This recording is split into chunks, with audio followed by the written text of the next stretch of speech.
A palavra do Senhor. Nós iniciamos desde o domingo anterior a nossa série Vida Abundante. Quem é que tem vida abundante? Aleluias! Que bênção que a maioria levantou as mãos. Mas é uma realidade para nós. Tá? Não é uma utopia. Vida abundante. Se você nasceu de novo, você tem a vida abundante. E aquele que não tem a consciência dessa vida abundante em Cristo Jesus, não pode vivê-la. Porque a gente só consegue viver mesmo as coisas que nós cremos quando nós temos como consciência daquilo que nós possuímos. Amém? E nós temos a vida abundante. O texto da nossa série é João 10:10. Amém? Lucas, por favor, projeta aqui João 10:10. O texto da série é esse. O ladrão vem apenas para roubar, matar e destruir. Eu vim para que tenham vida e a tenham plenamente. E nós temos ministrado esse tema também nas comunidades de alcance. Eu quero que você, igreja, possa se levantar, porque esse é o tema da nossa lição, mas nós vamos compartilhar um texto aqui que vai falar especificamente hoje. Nós vamos falar sobre a família florescendo na vida abundante de Cristo. Amém? Quem está inserido numa família aí, levanta a mão. Aleluia. Todos nós estamos inseridos numa família. Então essa palavra é para mim e para você. Amém, amados? Aleluia. Queridos, olha, a consciência que você precisa ter, amado, daquilo que você tem como herança, vai te possibilitar, amado, a viver, sabe, a sua vida nessa terra, independente de circunstâncias e aflições. Quando você tem a consciência de que você tem em Cristo Jesus as circunstâncias que nós vivemos todos os dias nas nossas semanas, não pode anular o que nós cremos, porque não está condicionado a essas coisas naturais, mas espirituais. Amém? João Batista, ele disse que o homem não pode receber coisa alguma se do alto não for dado a ele. E nós recebemos essa vida plena, não de homens, mas de Cristo. Amém, amados? Aleluias. Pega o seu texto lá em Josué, no capítulo 24. Aleluias. Josué 24. Verso 15. Aleluias. Josué 24, verso 15. Eu estou aqui na Nova Versão Internacional. Diz assim o texto: se, porém, não agrada a vocês servir ao Senhor, escolham hoje a quem irão servir. Se aos deuses a quem os seus antepassados serviram além do Eufrates, ou aos deuses dos amorreus, em cuja terra vocês estão vivendo. Eu, porém, e a minha família serviremos ao Senhor. Aleluia. Você pode se assentar e vamos orar, amém? Eterno Deus, nós te louvamos porque nós temos a tua palavra, Pai. A tua palavra, segundo o próprio Cristo, disse que ela nos limpa, nos purifica, Deus. Nos faz dignos, ó Deus, da tua graça. É por meio da tua palavra, Deus, que nós estamos aqui. Chegamos ao Senhor e nos entregamos a ti, eterno Deus. Pai, essa tua palavra, Deus. A tua palavra, Senhor, é a única que pode revelar, Deus, quem nós somos em Cristo Jesus. A tua palavra é a única que pode dizer quem nós somos, qual a nossa identidade, Deus, no mundo espiritual, Deus. Nesse mundo natural também, a tua palavra que revela quem somos e a herança que possuímos em ti, Senhor. Aleluia. Obrigado por tua palavra, Espírito Santo. Nesta manhã, fala ao nosso coração, em nome de Jesus Cristo. Que o nosso coração se renda de fato, nosso intelecto se renda de fato, que as nossas concepções se rendam de fato, Deus. Que aquilo que nós achamos ou deixamos de achar, Pai, tudo em nós se renda de fato à autoridade da tua palavra. Nós oramos nessa manhã, em nome de Jesus Cristo. Aleluias, amém. Então estamos aqui na nossa série Vida Abundante. E viver a vida abundante, você precisa compreender. Se você tem a consciência dessa vida abundante, na tua família, na tua casa, as coisas precisam ser diferentes. Como você lida com as suas aflições durante o dia, ao longo da semana, ao longo do mês, ao longo do ano. Os desafios, os planos que você faz, os desafios que chegam até você. A sua perspectiva precisa ser na consciência de quem tem uma vida abundante. Se você tem essa consciência, meu irmão, é como nós dissemos, na verdade, na unidade de alcance. Se nós temos essa consciência, as nossas aflições, é como o apóstolo Paulo fala, serão leves e momentâneas, porque o que nós temos de maior não vem deste mundo. Amém? Aleluias. Então estamos aqui com esse texto de Josué. Josué, ele foi um líder depois de Moisés. E falando de Josué, eu me lembro aqui na nossa, Vanessa? Na nossa festa da comunhão. Foi sábado passado, Na festa da comunhão nós tivemos aqui uma gincana que a irmã Adriana até promoveu aqui. E aí foi perguntado quem foi aquele que introduziu o povo de Israel na terra de Canaã. Foi perguntado isso. E eu fiquei lá atrás, assim, na expectativa. Isso é muito fácil, é sério. Faz fichinha, pastor? E eu fiquei esperando, e aí começou o zum, ninguém dava resposta. E eu pensei assim, eu lembrei logo da nossa escola transformacional. Logo eu lembrei, poxa vida, nós temos um momento, um espaço, um horário, um dia tão especial para a gente aprender. E aí nós estamos aqui agora diante do texto de Josué. Josué, ele é o homem que depois de Moisés, Deus escolheu Josué para introduzir o povo à terra prometida. Então, para aqueles que ainda não tinham a resposta, Josué viu que introduziu o povo à terra de Canaã. Aleluia. Mas você pode aprender mais vindo para a escola transformacional. Às sextas-feiras, 19h30. Então, Josué, ele já está no final da sua liderança. E ele liderando o povo, e de tanto ver o povo se envolver com idolatria, ao longo da sua trajetória no deserto, aquilo que era para ter durado pouco menos de 30 dias, uns falam que é um pouco mais de um mês, outros falam que é menos, mas aquilo que era para durar 30 dias durou 40 anos. O povo que era para perambular no deserto até chegar à terra de Canaã durou 40 anos por causa da dureza do coração deles, por causa da negligência, por causa da desobediência. E Josué, então, no final da sua liderança, ele recebe de Deus a incumbência de dar a partilha para as tribos, de entregar a porção das tribos da terra. Ele então chega em Siquém, ele chega diante das tribos, o povo reunido, e ele então declara isso. Depois você pode ler Josué 24, todo o contexto do capítulo. E ele fala exatamente isso. Se, porém, não agrada a você servir ao Senhor. É até irônico, ele falando isso. Escolham hoje a quem irão servir. Se aos deuses a que os seus antepassados serviram além do Eufrates, ou aos deuses dos amorreus, em cuja terra vocês estão vivendo.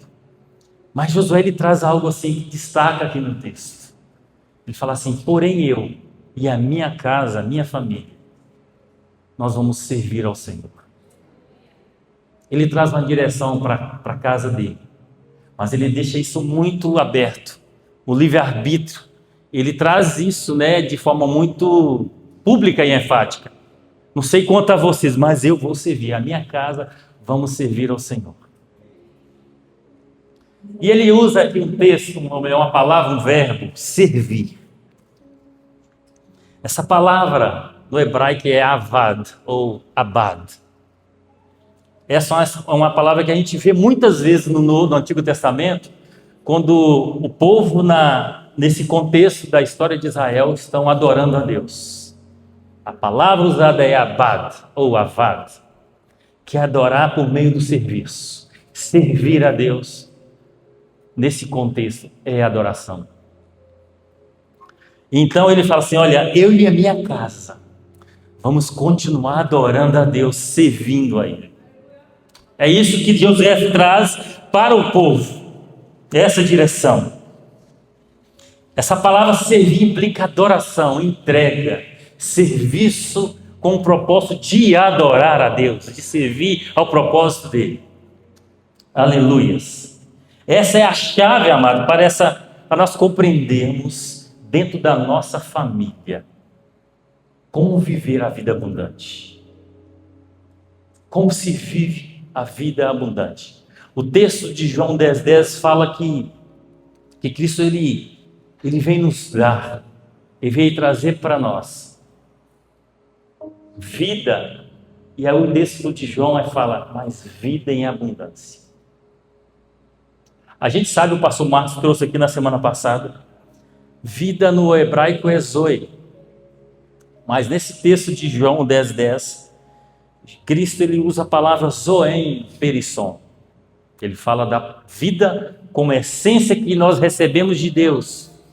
Não é vida bios, a vida do corpo, não é vida psique, a vida da alma, mas é vida zoe, que descende, a essência que descende de Deus. É essa vida que Cristo fala que Deus, ele veio nos dar, que Cristo veio nos dar. E ele fala que é a vida, que é zoem perisson. Ele qualifica essa vida. Perisson significa sem medida, transbordante, superabundante, excessiva. Você pega um copo d'água, como esse aqui que está aqui, você enche ele até na boca. Essa de repente é a nossa porção de vida no corpo. Temos um tempo de duração. O salmista Davi fala que depois dos 80 é cansaço e enfado. Mas essa é a nossa medida, a vida bios. Uns vão a mais, outros a menos. Mas a vida que Cristo fala em João 10,10, sabe quando você pega a torneira, quero ilustrar de forma bem básica aqui, você pega uma torneira e abre ela e põe um copo debaixo, e esse copo vai se enchendo e transborda, e não para, e continua transbordando. Essa torneira nunca é fechada, porque é essa a vida zoem perisson que Deus tem para mim e para você. Vida transbordante, não tem limites. É isso que nós precisamos compreender, amados, que não é uma vida qualquer. Eu compartilhei, eu quero trazer aqui essa ilustração, amado. Quero trazer isso para você compreender. Não sei se você acompanha muitas coisas assim, eu gosto muito, até falei isso na comunidade de alcance, eu gosto muito das explorações espaciais. Gosto de ver aqueles documentários falando dos desafios do homem nas explorações espaciais, e aí as sondas que eles enviam para explorar o espaço e tudo mais. E aí a gente vendo esse documentário, eu não sei se você sabe, o planeta Terra, o nosso planeta que nós habitamos, tem 7,6 bilhões de pessoas. 7,6 bi. A gente olha para essa quantidade de pessoas e a gente vai olhar assim, poxa, eu sou só mais um na multidão. Sou só mais um. 7,6 bi, eu não faço falta nenhuma. Mas você de repente sai da Terra, olhando assim de forma mais macro, você vê um planeta muito grande. E aí no documentário a gente vê eles mostrando a imensidão, amado, do espaço profundo. As estrelas, os astros, as galáxias. 7,6 bi. Mas você olha para o espaço, e aí eles falam que Deus criou algo tão grande, são bilhões e bilhões e bilhões de galáxias. Nós estamos inseridos numa galáxia. Qual que é? Via Láctea. Via Láctea. Então, quando a gente olha também para a imensidão do espaço e a gente olha para essa galáxia também que nós estamos, poxa, não somos nada. Então tem bilhões. Mas não perca a referência, 7,6 bi. No ano de 1970, se eu não me engano, eles enviaram 2 sondas. Voyager 1, Voyager 2. Quem já ouviu falar? 2 sondas espaciais para explorar o espaço profundo. Essa sonda foi enviada antes de eu nascer, amados.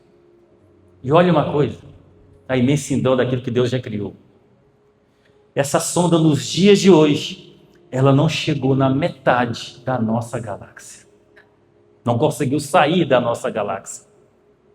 Então, quando a gente olha e vira e olha para nós mesmos, diante de tudo isso, nós somos poeira. Diante dessa perspectiva, amém? Somos poeira.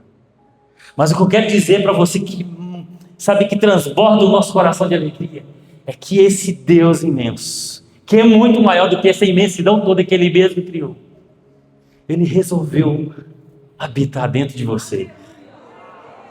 Ele resolveu, Ele desejou e habitou dentro de você. E Ele trouxe para dentro de você a própria vida dEle. Zoé em Pelisson, vida abundante, vida plena, Ele trouxe para dentro de você. Aleluias. Isso é maravilhoso, amados. Então você não é uma poeirinha. Deus não habita em poeiras. Ele habita em templos que Ele fez. Aleluias. E o que Deus fez foi pessoas, homens e mulheres, que Ele quer que viva. Deus quer que você viva essa vida abundante, amado. Na tua casa Ele quer que a sua família viva a intensidade, a plenitude dessa verdadeira vida. Amém, queridos? Aleluias. E eu quero trazer aqui sobre a urgência da decisão. Josué disse algo assim que me chama a atenção. Escolham hoje a quem vocês vão servir. Escolher a quem nossa vida vai se render, amado, requer urgência na nossa casa, na nossa família. Nós não podemos ficar proletando o nosso relacionamento com o Senhor, a nossa fidelidade com Ele.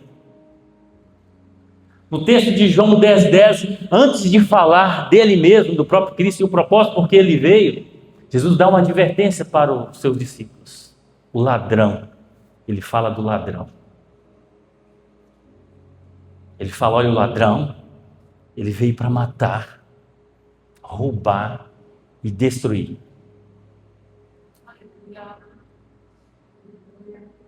Quando a gente lê o texto, o capítulo de João 10,10, Cristo ele começa iniciando falando sobre quem Ele é. Falando sobre o bom pastor. Que o bom pastor, ele é aquele que guarda as ovelhas, que protege as ovelhas. Ele está ali à porta do aprisco. Ele fala, todo aquele que não entra pela porta, ele fala que é um ladrão, um salteador, um assaltante. E que ele está ali à porta.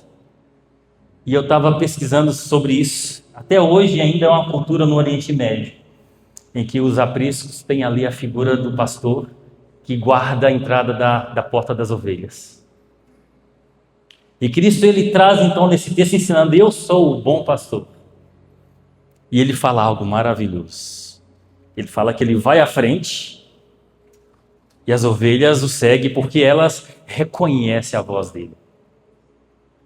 E ele fala que elas só vão atrás dele porque elas reconhecem quem é o pastor delas. E aí Jesus introduz também a figura desse ladrão. Ele fala a característica do ladrão e ele fala também a característica do bom pastor. E depois em João 10,10 é onde ele fala o propósito de cada um. O ladrão, ele veio para matar, roubar e destruir. Não há nada de bom em relacionamentos que estejam fora de Deus, amados. E eu quero dizer algo muito, muito certo aqui, queridos. Não existe meio termo no nosso relacionamento com o nosso Deus. Ou a gente serve a Deus. Não existe meio termo no relacionamento do homem O homem não consegue ficar isento. Até aqueles que falam assim, eu não creio, eu sou um ateu. Ele já está debaixo de uma influência maligna. Porque ele não quer honrar o chamado para todos nós. O chamado para a salvação para todos nós. Então não tem como ficarmos neutros. O homem não pode ficar neutro sobre quem ele recebe a influência, de quem vem. Quem é o seu Senhor? E eu quero dizer para você, amados, que há uma urgência na escolha da tua vida. Quem é o seu Deus? Quem deve de fato influenciar, na verdade, a sua casa, a sua família? A gente vive um contexto em que as famílias, elas são atacadas. Eu quero contextualizar algo aqui para vocês, irmãos. Foi uma bênção, é uma bênção e nós somos o legado da Reforma Protestante, amém? Nós somos um legado, somos também o legado dos reformadores, somos um legado, sabe, dos pais da igreja. Mas falando da Reforma Protestante, depois que aconteceu a Reforma, que foi um avivamento que houve no cristianismo. Depois vieram, os movimentos. Veio o Renascimento, o homem com as suas ideias, com a liberdade de pensar. Houve um avanço da ciência. Tantas profissões surgiram. As universidades tiveram liberdade para existirem. E aí vieram os movimentos, veio o humanismo. E um último movimento que aconteceu, antes da Era Moderna, foi o Iluminismo. O Iluminismo, amado, tinha uma proposta antagônica aos valores da fé cristã. E a proposta do Iluminismo era romper com tudo que a igreja influenciava, que a fé cristã influenciava. E falando resumidamente, o Iluminismo tinha uma proposta: destruir o altar. Simbolicamente eles queriam, eles tentaram ao longo da história da igreja, todas as vezes que eles batiam na igreja, todas as vezes que a igreja foi perseguida, todas as vezes que os cristãos foram martirizados, mais e mais essa igreja crescia. Por isso que eu digo que nós somos o legado desses homens, o legado da reforma. Cada vez que batia a igreja, ela se tornava maior, mais forte, crescia. Mas houve uma proposta no Iluminismo, uma proposta maligna. E o apóstolo Paulo fala disso lá em 2 Tessalonicenses, capítulo 4. Ele fala sobre o espírito do anticristo, que se levanta e resiste a tudo que representa Deus. Eu quero dizer para você algo aqui, amado. Quando Jesus fala sobre as características do ladrão, quando ele fala primeiro no verso de João 10,10 sobre o ladrão, que é o ladrão, nós precisamos entender algo aqui, amado. Nós precisamos conhecer o nosso inimigo, como ele age,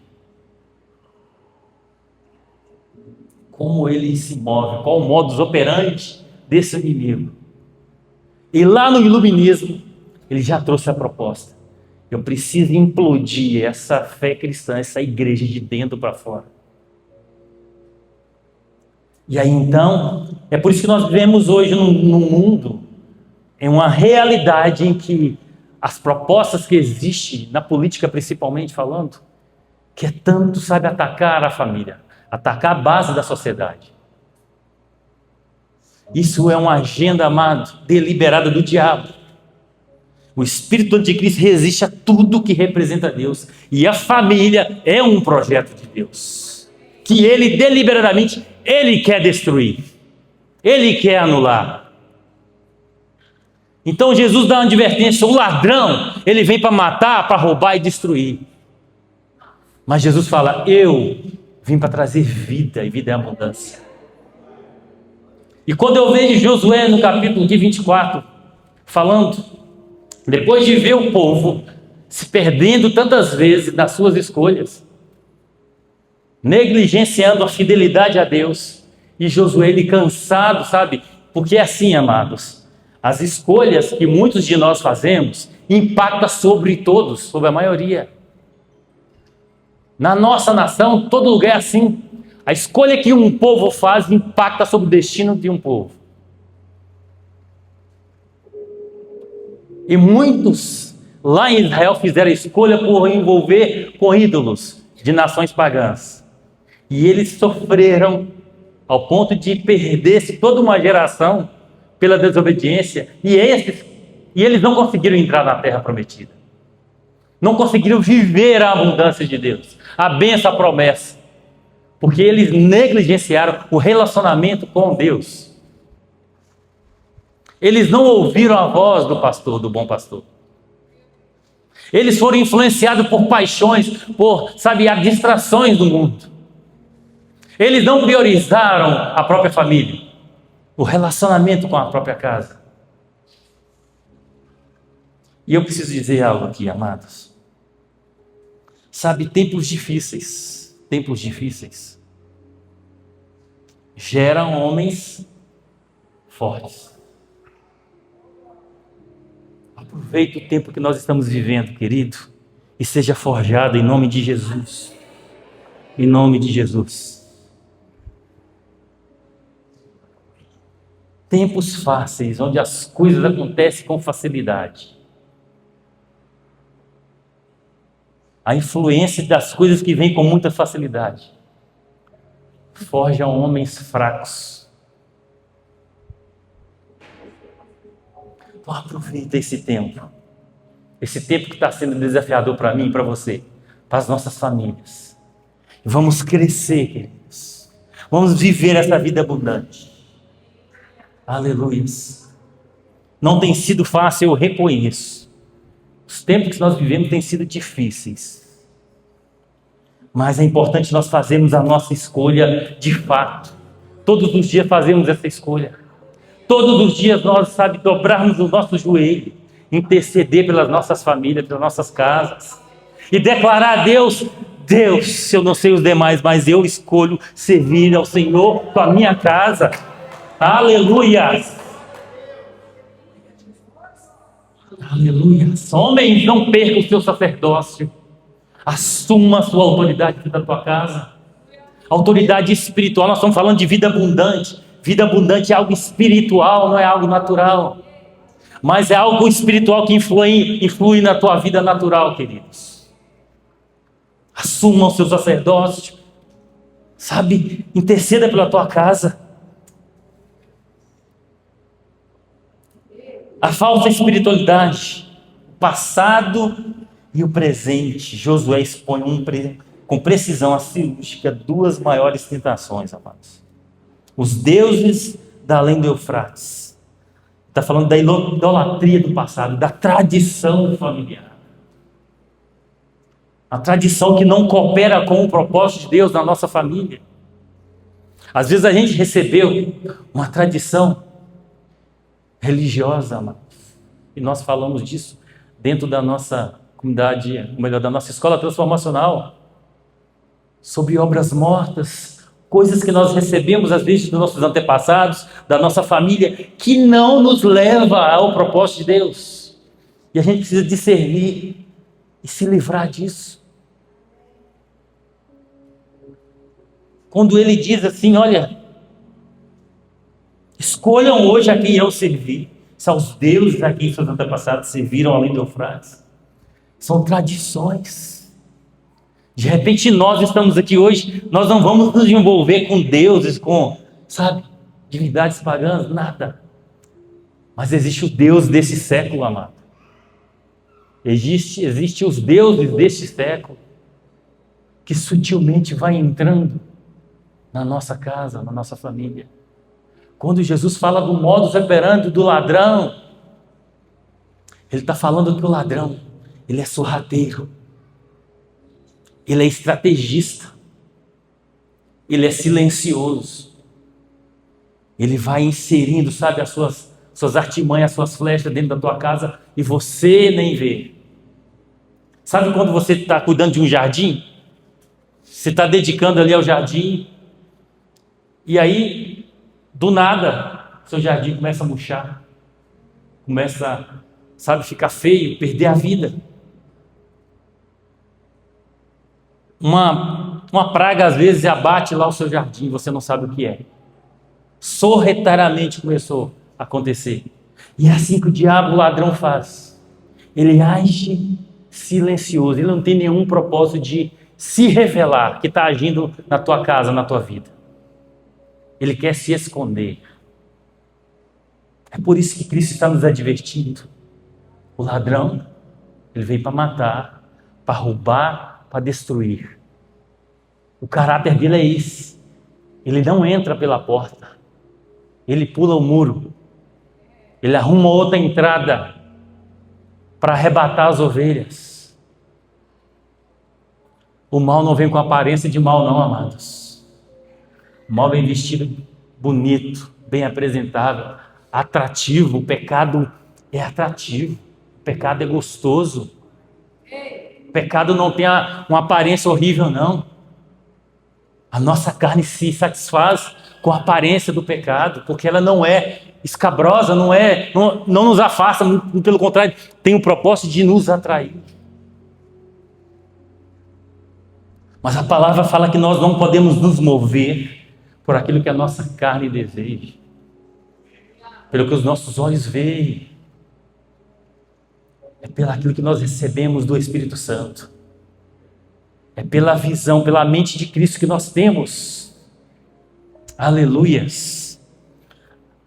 Tem um texto, eu quero compartilhar esse texto com você. 1 João, coloca aqui, Lucas. 1 João. Aleluias. Capítulo 3. Melhor, 1 João 1, 23. 1 João 1, 23. Já está no 23, já?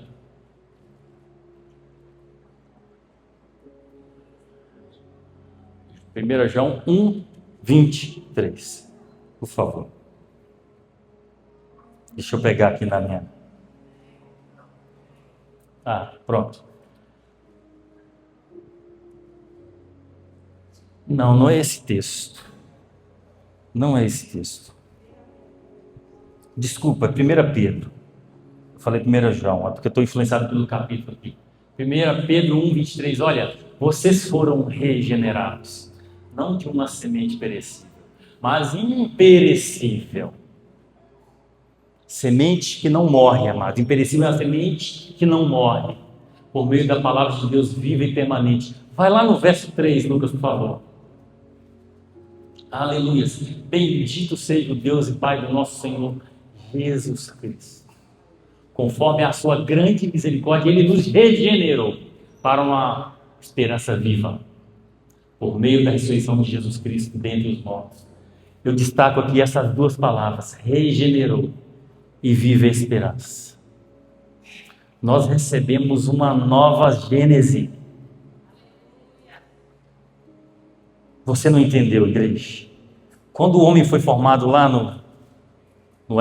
em Gênesis, no capítulo 1, Deus ele usa um verbo do hebraico que chama bara, que é criar. O original bara, criar.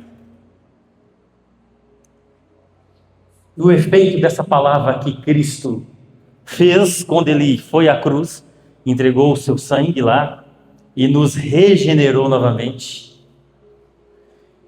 O que ele fez é o mesmo sentido do verbo do Gênesis, de criar. Ele te regenerou, ele te refez, ele te deu uma nova DNA, um novo DNA. Um DNA não é dessa terra, é do céu. Não é um DNA de caído, mas um DNA regenerado. Ele te deu essa nova Gênese, amado. Aleluia. E o tempo está correndo aqui, glórias a Deus. O relógio, como sempre, esse não se converte. Glórias a Deus. Os deuses dos amorreus, ele fala da idolatria presente também. Quando ele declara, escolha a quem servir. Se os deuses a quem seus antepassados serviram, além do Eufrates, ou os deuses dos amorreus. A idolatria presente. As coisas assim que você tem aceitado às vezes de forma muito sutil na tua vida. São os amorreus da época de Josué. Representa então a tentação, a assimilação cultural. A cultura é uma porta de entrada para corromper os nossos princípios, nossos valores. E chega pelo celular, chega pela televisão, chega por tantos meios sociais. A cultura está tão evidente em tudo que nós fazemos, em tudo que o mundo vive. Você não precisa se alinhar à cultura para você ser aceito. O importante é você saber qual a identidade que você tem, amado. Você recebeu aquele Deus que criou bilhões e bilhões e bilhões de galáxias. Você recebeu vida dentro de você. Vida abundante, vida transbordante, super vida. Aleluias. E não são as circunstâncias que você passa. Sabe as aflições que não largam do nosso pé? Todos os dias a gente está vivendo ela.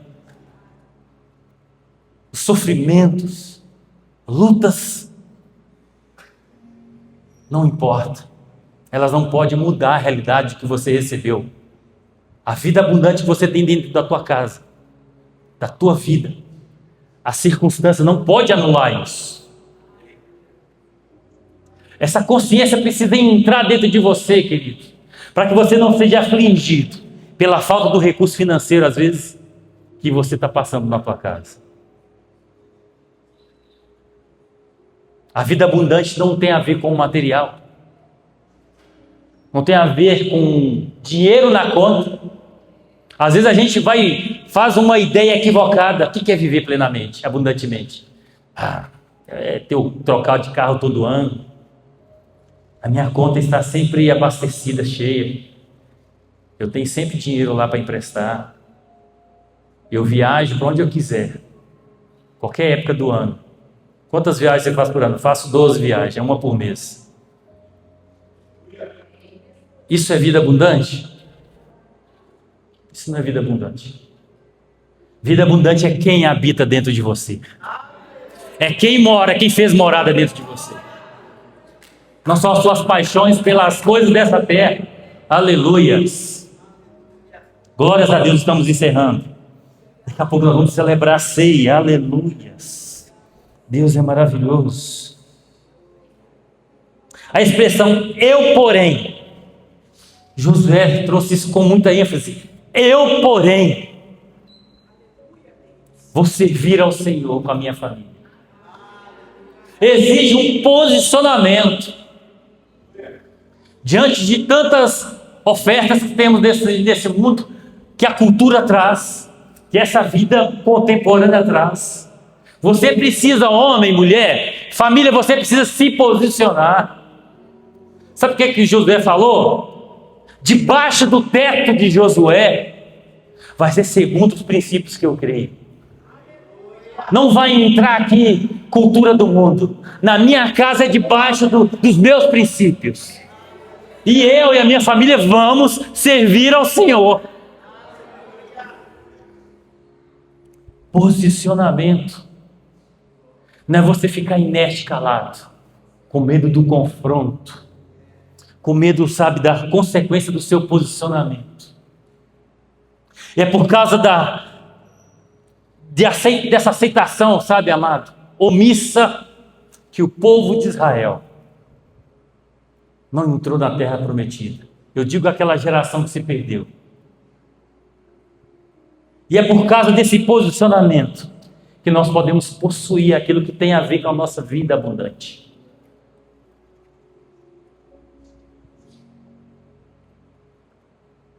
Às vezes você, pai, precisa chamar seus filhos. Vem cá, senta aqui, vamos conversar. Às vezes a sua postura é comprar com o seu dinheiro tudo que ele quer, para conquistar o carinho, o amor dele. Mas o posicionamento que a Bíblia nos ensina é esse de Josué. Eu e a minha casa, porém, nós vamos servir ao Senhor. E você precisa chamar seu filho, sua filha, e chamar a atenção deles, sentar eles. Adolescentes, jovens, você que vive com seus pais, se você quiser fazer da sua forma, Conquiste a sua própria casa. Tenha autoridade na sua casa. Porque dentro da casa da família é o pai e a mãe. É você ter que respeitar, se submeter, goste ou não. Acha que ele está careta? Obedeça. É achando careta ou não? Submeta. Aleluias. Homens, tudo bem? Às vezes você acha que a sua esposa está dormindo muito, né? Às vezes você acha que ela deveria ser mais proativa. Às vezes você se vê e acha que a sua esposa tem que fazer como você. Acordar cedo, né? Começar cedo, produzir. Sabia? Eu estive pesquisando isso. Uma curiosidade minha, né? Eu acho que isso é algo até um pouco comum nas mulheres, né?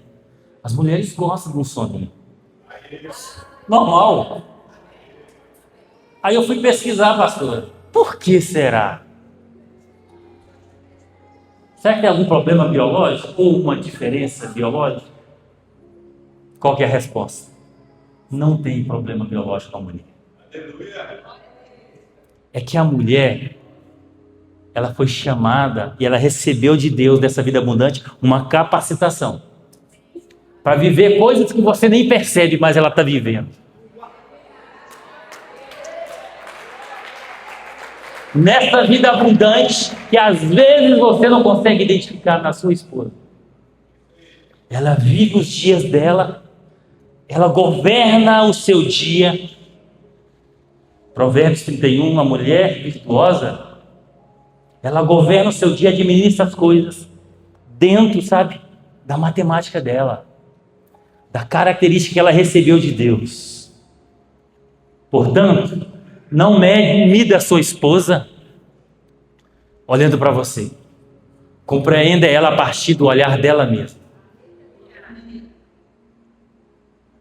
Para você entender, saber conduzir a sua esposa para frutificar nesse tempo de vida abundante.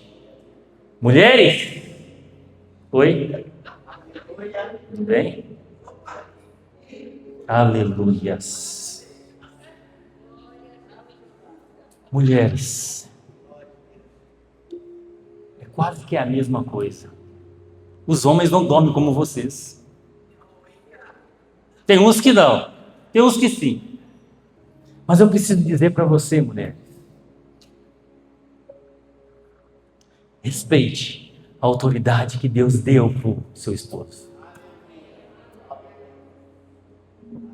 Respeite. Ele é o cabeça. Nós entendemos, os homens entendem. E não é vergonha admitir isso, homens, não é vergonha admitir isso. Que às vezes a melhor opção, a melhor decisão parte da mulher. Mas a palavra final é sua, homem. Mas mulher, entenda isso, mulheres. Que ainda que a sua seja a melhor opção, respeite a autoridade dele.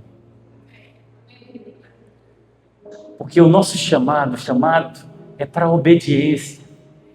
Não tem a ver com a melhor ideia. O que Deus, ele ama, amado. Como Samuel declara, como Davi fala, Salmo 51.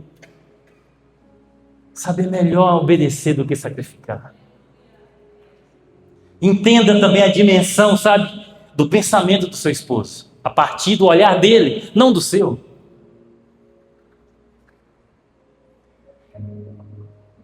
Se vocês, pais, também buscar compreender, sabe, as aflições que os seus filhos vivem, sabe, as coisas que passam na mente deles, os dilemas. Às vezes você está tão acelerado, produzindo, trabalhando, E você acha que às vezes é só trabalhar, só trabalhar, trabalhar, trazer dinheiro para dentro de casa, é a sua missão? Não. A sua missão, pai, é governar a tua casa. É servir como Josué. O verbo avad, servir como expressão de adoração. Na verdade, o chamado, quando Deus estabelece a família, queridos, Deus está, olha, estabeleci vocês para que vocês me adorem. Seja a expressão, sabe, da minha vida dentro de vocês, vocês multipliquem, repliquem isso para o mundo. Nós podemos servir a Deus na nossa família, na nossa casa. Viver a vida abundante na nossa família, na nossa casa. Nós precisamos olhar, voltar o nosso olhar para dentro. Sabe, amado, esquecer um pouco as rotinas que nós estamos vivendo e voltar o nosso olhar para dentro da nossa casa, com aquilo que Deus tem expectativa que aconteça. Qual foi a última vez que você se sentou na mesa com a sua família? Para você pegar, às vezes, um salmo e compartilhar um salmo só. Qual foi a última vez? Aleluias.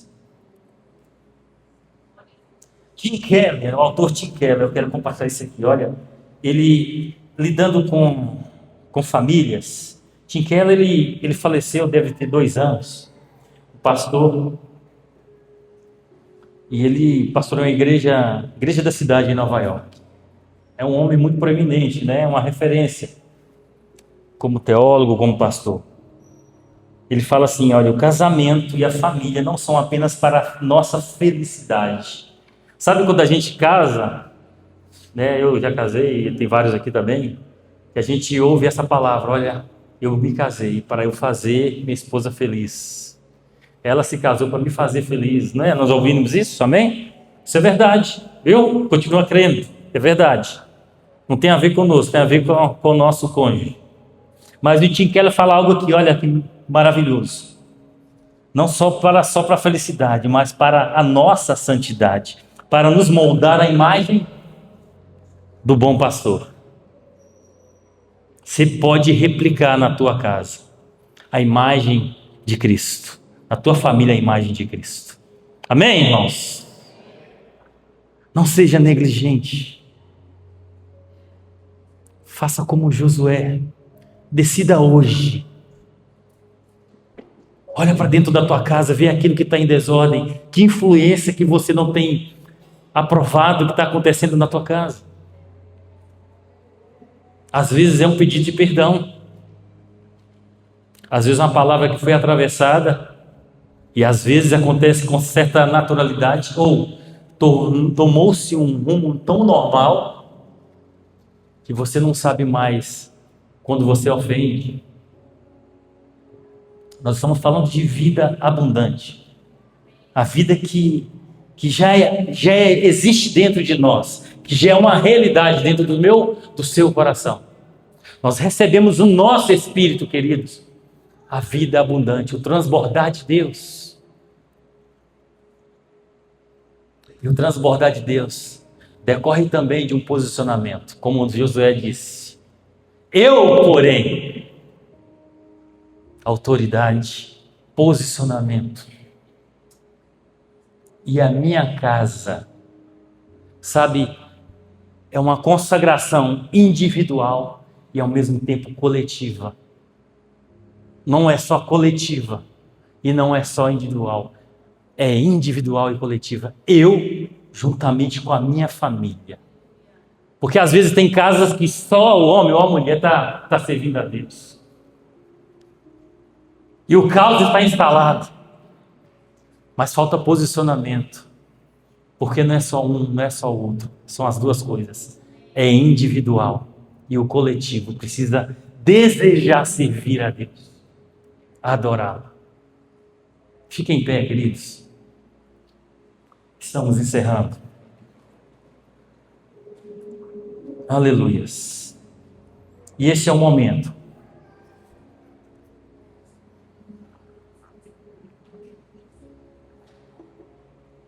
E esse é o momento que você pode se posicionar também. Nós estamos em família. Unidade pela Cruz é uma família. A Bíblia fala que a igreja é uma família, a família de Deus. Você se identifica como uma família de Deus? Amém? E a família de Deus, ela tem liberdade, ela tem intimidade. Eu quero dizer para você, amado irmão, você recebeu uma nova gênese, você recebeu uma nova vida, você recebeu a vida de Deus. E essa vida de Deus precisa refletir o caráter de Deus nas suas ações. A sua esposa, o seu esposo, os seus filhos, precisa olhar para você assim, deu Lucas a Ana, e ver em você, meu pai, minha mãe, é o melhor pai do mundo. É um homem ou uma mulher de Deus. Você precisa olhar para o seu lar e ver, é um lugar de refúgio. É o melhor lugar que eu posso estar. O lar não tem que ser, sabe, um pesar quando acaba a jornada do trabalho. Mas tem que ser o desejado final do expediente. É o melhor lugar que eu posso estar. É minha casa. É a minha família. Se de repente você veio aqui, você está no nosso meio, amado. Aleluia. E você não tem vivido essa realidade da vida abundante na tua casa. Eu quero dizer que as coisas podem ser diferentes. Como Josué e a sua família foi diferente. A sua casa pode ser esse lugar de prazer. A sua família pode ser esse lugar de prazer, da sua realização, da sua identificação. Se a sociedade precisa de famílias saudáveis, amado, aleluia, Deus é o maior interessado de curar você, de curar a tua casa. Amém? Você pode viver isso hoje. Eu quero deixar muito disponível aqui, amado. Se você quer receber essa oração, sabe? Se de repente você quer vir aqui, aleluia, para se confessar. Cadê as famílias? Pode se unir aí as famílias. Vem cá, minha esposa. Vem cá, Ana. Vem cá, Lucas, por favor. Cadê as famílias? Vocês podem se abraçar agora. Eu quero orar por vocês. De repente esse é o momento, como eu disse, nós somos família. Nós somos família. E nós temos liberdade uns com os outros. Aleluias. Olha para a cara da sua esposa. Oi, amor. De repente você quer se confessar nessa manhã, pedir perdão, você quer pedir ajuda. Você pode fazer isso. Que a vida abundante na família é o que Deus quer que você viva. Amém? Vamos orar, amém? Louvor, ajuda nós, louvor. Aleluias. Fica, Lucas. Aleluias. Pode fluir aí, amados. Pai, nós te louvamos, Pai. Como família que somos. Obrigado pela tua graça. Obrigado pela minha esposa, Deus. Pelos filhos que eu tenho. Obrigado, Pai, pela geração que o Senhor tem gerado através de nós, Pai. Nosso casamento, da nossa casa. Obrigado, Pai, pelas famílias aqui da tua igreja. Deus querido, queremos viver o sobrenatural do Senhor, Pai. Se for necessário, nós vamos nos humilhar, pedir perdão, Deus, como nós temos levado, a Deus, a nossa casa, a nossa família. Nos perdoa, Deus, a nossa negligência. Perdoa, Senhor, Pai, a nossa falta de visão, Senhor. Perdoa a nossa falta de obediência, em nome de Jesus. Queremos viver o sobrenatural do Senhor, porque a vida abundante é sobrenatural, não é natural, porque não vem desse mundo. Nós queremos viver a plenitude dessa verdadeira vida na nossa casa, Deus. Em nome de Jesus Cristo, seja o Senhor também, não só aqui nos cultos, mas na nossa casa, Deus, de segunda a segunda, seja aquele que governa a nossa casa, aquele que é rei, que reina. aquele que é o único que nós servimos, aquele que é o único que nós adoramos. Seja o único, Senhor, na nossa casa. Seja o único nos nossos relacionamentos, Pai. Cura, Senhor, o relacionamento de pais com filhos. Cura, Jesus, relacionamento de esposa e esposa, Senhor. Cura, Senhor. Remove, Senhor, aquilo que não pertence a Ti. Em nome de Jesus Cristo, restaura esse altar na família.